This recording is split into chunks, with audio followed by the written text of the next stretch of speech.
सभी भक्तों को जय माता दी। आइए आज आप सभी को माता वैष्णो की अमर कथा को बताती हूँ और श्रवण कराती हूँ। जय माता दी। माँ वैष्णो जी की अमर कहानी का इतिहास सुनाती हूँ। कैसे हुआ वध भैरवनाथ का पावन गाथा गाती हूँ। कैसे हुआ वध भैरवनाथ का पावन गाथा गाती हूँ। जय माता दी। गुरु गोरखनाथ का शिष्य भैरवनाथ बहुत बड़ा शक्तिशाली व बलशाली अघोरी था। तामसी भोजन करता था और सिवा अपने गुरु के भैरवनाथ किसी से नहीं डरता था। तपोधारी था भैरवनाथ, बहुत बड़ी तपस्या करता था। बिना तंत्र साधना के भैरवनाथ का एक दिन भी नहीं बीतता था। पर इसी के साथ साथ वह बहुत बड़ा घमंडी था। उसका ये मानना था कि वो तीनों लोक का स्वामी है, आंधी है, तूफान है। और ऐसे घमंडी भैरवनाथ का किस प्रकार माँ ने वध किया, आइए आप सभी को पूरी कथा बताती हूँ। श्रीधर नाम के एक ब्राह्मण थे और माँ वैष्णो के बहुत बड़े पुजारी थे। बहुत ही दीनहीन हालत थी उनकी, लगता था जैसे बहुत बड़े भिखारी हैं। सुबह शाम दिन रात माँ की भक्ति में लीन रहते थे।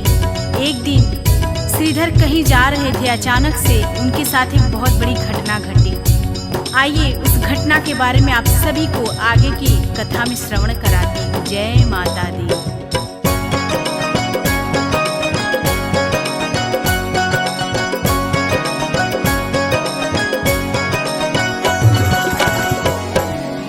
श्रीधर ने जो कुछ भी देखा आपको वही दिखलाती हूँ। माँ वैष्णो जी की अमर कहानी का इतिहास सुनाती हूँ।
जय माता दी। इतना कहकर माता अंतर ध्यान हो जाती हैं और श्रीधर बेचारा बहुत ही चिंता में पड़ जाता है। और माता के कहे अनुसार श्रीधर सबको न्योता देने के लिए प्रत्येक गांव में जा के सबको निमंत्रण देता है कि मेरे घर माँ वैष्णो का भंडारा है, आप सभी को आना है। और माता के कहे अनुसार गोरखनाथ और उनके शिष्य भैरव को भी निमंत्रण देने के लिए श्रीधर उनके आश्रम में पहुंचता है। आश्रम में श्रीधर के पहुंचते ही जैसे ही श्रीधर गोरखनाथ और उनके शिष्य भैरवनाथ को अपने यहाँ भंडारे के लिए आने के लिए बोलता है, बहुत ही ठहाके के साथ भैरवनाथ हंसता है और उपहास करके बोलता है कि तुम एक निर्धन हीन दीन ब्राह्मण, तुम क्या मुझे भंडारा करवाओगे? मैं जहाँ भी भंडारे के लिए जाता हूँ खाने, वहाँ पे भोजन अपने आप ही कम पड़ जाता है। अरे जब इंद्र ने मुझे भंडारे में मेरा पेट नहीं भर पाया तो तुम क्या मेरा पेट भर पाओगे? भैरवनाथ की बात सुन करके श्रीधर चुपचाप वहाँ से चले आते हैं और आखिरकार भंडारे का दिन भी सामने आ जाता है। भंडारे वाले दिन सभी लोग, जितने लोगों को श्रीधर ने निमंत्रण दिया था, सभी बारी बारी से श्रीधर के दरवाजे पे आना स्टार्ट कर देते हैं। और फिर गुरु गोरखनाथ जी भी अपने शिष्य भैरवनाथ के साथ श्रीधर के दरवाजे पे पधारते हैं। सभी भंडारे के इंतजार में पात में बैठ जाते हैं और तभी ठहाका लगा करके भैरवनाथ बहुत तेज से हंसता है और श्रीधर का उपहास करता है। तभी गोरखनाथ जी क्रोध में होते हैं और बोलते हैं कि ए भैरव, तुम इस तरीके से श्रीधर का उपहास मत उड़ाओ। अपनी इस तरीके की बेइज्जती देखकर हाथ जोड़कर श्रीधर माता की मूर्ति के आगे बैठ जाते हैं। हे माँ, जगत जननी, कल्याण करने वाली माँ, आप ही मेरी नैया को पार लगाओ माँ। इतना सुनते ही माता किस प्रकार अपनी चमत्कार दिखाती हैं, आइए आगे की कथा में आप सभी को सुनाते हैं।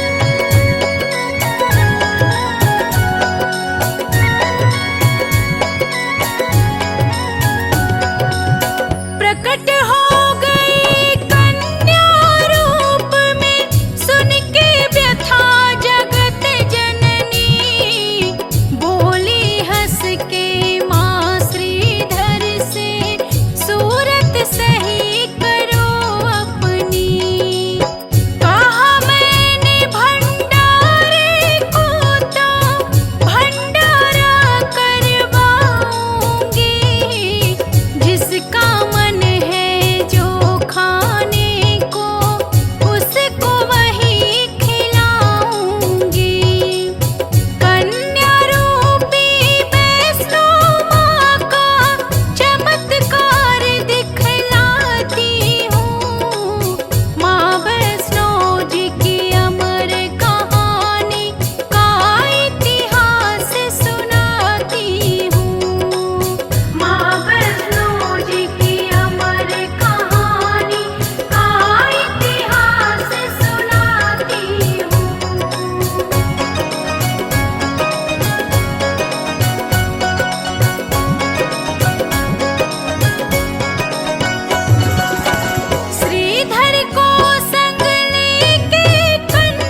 सभी अतिथि अचंभित रह जाते हैं, क्योंकि पल में ही सबके सामने पत्तल लग जाता है। पत्तलों में छप्पनों प्रकार के पकवान सज जाते हैं। सभी पेट भर करके हंसी खुशी आनंदित होकर सभी पकवानों का आनंद उठाते हैं। लेकिन भैरवनाथ शंका में डूब जाता है कि आखिर कौन है ये इतनी तेज वाली अद्भुत सी कन्या जो कि इस गरीब निर्धन ब्राह्मण के घर में आकर के इतना बड़ा भंडारा करवा रही है। तभी गरज करके भैरवनाथ बोलता है कि ए कन्या, मैं मांस और मदिरा का भोजन करता हूँ। अगर हमको ये खाना नहीं मिला, हमको ये भोजन नहीं मिला, तो मैं इस भंडारे से रुष्ट होकर के चला जाऊंगा और तुझे श्राप दे दूंगा। इतना सुनते ही क्रोध में आकर माता बोलती है कि भैरव, ये वैष्णव का भंडारा है और ये एक ब्राह्मण के घर का भंडारा है। ये तुम्हारा आश्रम नहीं है जहाँ पे तामसी भोजन चलता है। तो तुमको अगर खाना है तो खाओ, नहीं तो इसी तरह से वापस लौट जाओ। इतना कहकर ही माता अंतर ध्यान हो जाती हैं। आइए आगे की कथा में आपको श्रवण कराते हैं।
कथा में आप सभी को पवन पुत्र वीर हनुमान जी की छटा का अद्भुत दर्शन करवाते हैं और किस प्रकार से पवन पुत्र वीर हनुमान जी का माता वैष्णो देवी की कहानी में अद्भुत दर्शन है, आप सभी को दिखलाती हूँ और बताती हूँ। पर्वत की एक शिला पे वीर लांगुर हनुमान जी बैठे रहते हैं और माता के और भैरवनाथ के जो खेल चल रहा है उसको बहुत ही भली भांति जानते हैं और माता को पहचान जाते हैं वीर लांगुर हनुमान जी की माँ वैष्णो है। और जो ही माता उनके पास पहुँचती है, वीर हनुमान जी के पास नतमस्तक होकर के माता को प्रणाम करते हैं और बोलते हैं, हे जगत जननी जगदम्बा माँ, जो भी आज्ञा हो इस बालक के लिए सो आप कहिए। और देखिए आगे माता क्या बोलती हैं हनुमान जी से।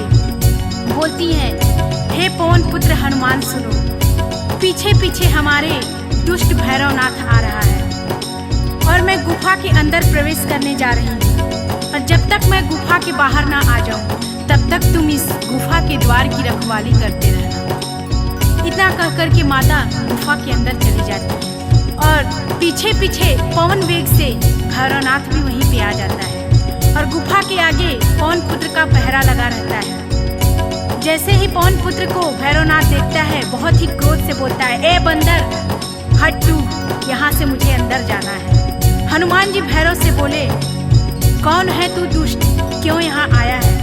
लगता है तेरा काल खींच करके यहाँ लाया है। तुझे पता नहीं है कि तू यहाँ पे किस लिए आया है? तेरा आज अंत होगा। इतना सुनते ही क्रोध में भैरवनाथ बोलता है कि तू बंदर होकर के मुझे मारेगा। और आइए, बड़ा ही सुंदर वर्णन है माता की अद्भुत शक्तियों का और किस प्रकार से माँ ने भैरवनाथ का वध किया। आगे की कथा में आप सभी को श्रवण कराती हूँ।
बातें सुनते ही माता अत्यंत क्रोधित हो जाती हैं और बोलती हैं, ए नीच अधर्मी सुन ले अघोरी, तेरी मौत आज सुनिश्चित है मेरे हाथों से। चला ले तू अपनी जितनी दिव्य शक्तियां हैं तेरे अंदर। फिर माता का और भैरव का द्वंद्व युद्ध हुआ और फिर माता ने त्रिशूल चलाया और जैसे ही माता का त्रिशूल चलता है वैसे ही शैतान भैरव का शीश कट के तुरंत वहीं पृथ्वी पर गिर जाता है। सर विहीन धर जैसे ही पृथ्वी पर पड़ता है बोल रहा है, माँ क्षमा करो, दया करो माँ, हे जगत जननी माँ, मैंने आपको पहचानने में बहुत बड़ी भूल कर दी। मैं अहंकार में था, मैं आपको नहीं पहचान पाया माँ कि माँ आप वैष्णो माँ हैं। आप मुझे दंड दो माँ, उद्धार करो माँ, क्षमा करो माँ। और आइए आगे क्या होता है आप सभी को कथा में श्रवण करा दें।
गोरखनाथ की प्रार्थना करते ही माता करुणामयी को भैरवनाथ पे दया आ जाती है और माता भैरवनाथ से बोलती है, ए भैरव, तुझे मैं आज से ये वरदान देती हूँ जिससे तुझे युगों युगों तक पहचान मिलेगी। तुझे आज एक ऐसा वर देती हूँ जिससे कि मेरे बाद तेरी पूजा होगी और तेरा नाम अमर होगा।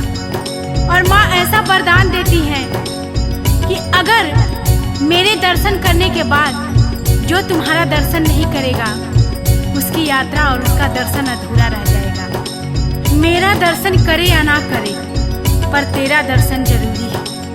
भैरव बोला, धन्य हुआ माँ, अब मैं सूर्य लोक को जाता हूँ। भक्तों, जिस प्रकार करुणामयी माता ने दुष्ट शैतान भैरव का उद्धार किया, उसी प्रकार जगत जननी माँ से मैं अपने सभी भक्तों के लिए प्रार्थना करती हूँ। हे माँ, सबका उद्धार करो माँ, पूरे जगत का कल्याण करो माँ। जो भी क्षमा के योग्य हैं उनको क्षमा प्रदान करो माँ। जिससे भी कोई भूल हुई है उनके भूल को माफ करो माँ। आप जग कल्याणी हो माँ, आप पाप नाशिनी हो माँ, आप जगत तारिणी हो माँ। हाथ रखो माँ हमारे सिर पे, कल्याण करो माँ। मैं अंकिता आपके चरणों में शीश झुकाती हूँ माँ, कल्याण करो माँ। जो भी इस कथा में मेरे से त्रुटि हुई होगी, आप सभी भक्तों से और माता रानी से क्षमा प्रार्थी हूँ। प्रेम से बोलिए जय माता दी।